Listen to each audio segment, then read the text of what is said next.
You don't expect to find school on a Sunday afternoon at HCC. This is another kind of school venture, the SMSD Facilities Improvement Group. And we have toiled and we have worked very, very hard since the latter part of last year. And I say this only to mean that none of this just happened. There's been a lot of studies, a lot of tours of the buildings, a lot of interviews with the principals and directors of SMSD.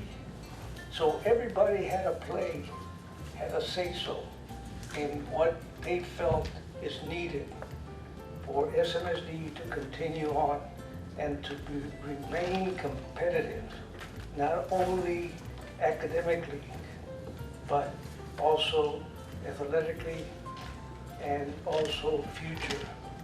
But all we can do is make the information available so that when they go to the polls on May 3rd or before, they go knowing exactly what it is that they're voting for. That's what's important to us. Not so much your yes or your no, but the fact that you will go to the polls knowing exactly what it is and how it's going to impact you and what good it's going to make.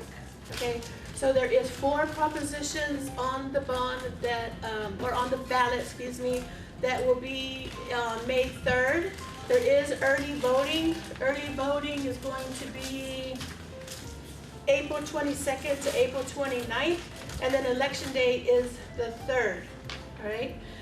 Stafford School has a bond page specifically that will explain all the details that you guys want to know about each bond and what the plan is to use with that money. This is a $150 million bond. This is one of the largest bonds that Stafford has seen.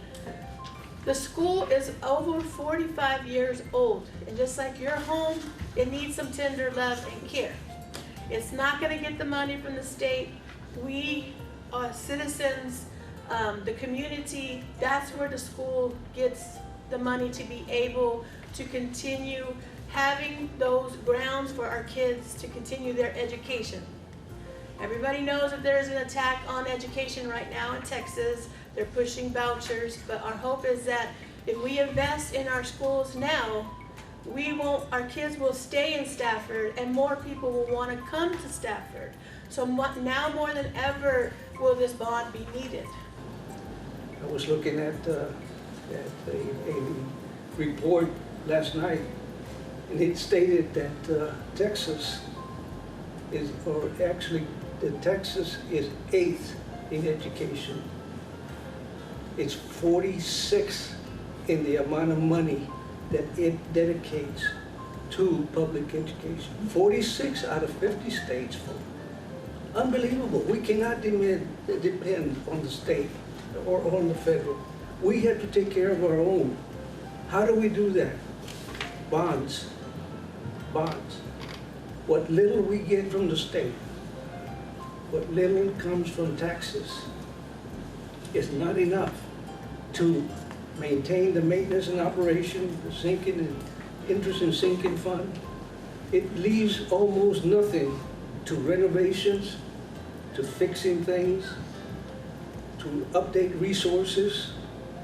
That comes from bonds. And fortunately, we have a community that has been very good at supporting our bonds. For Stafford Weekly News, this is Randall Williams.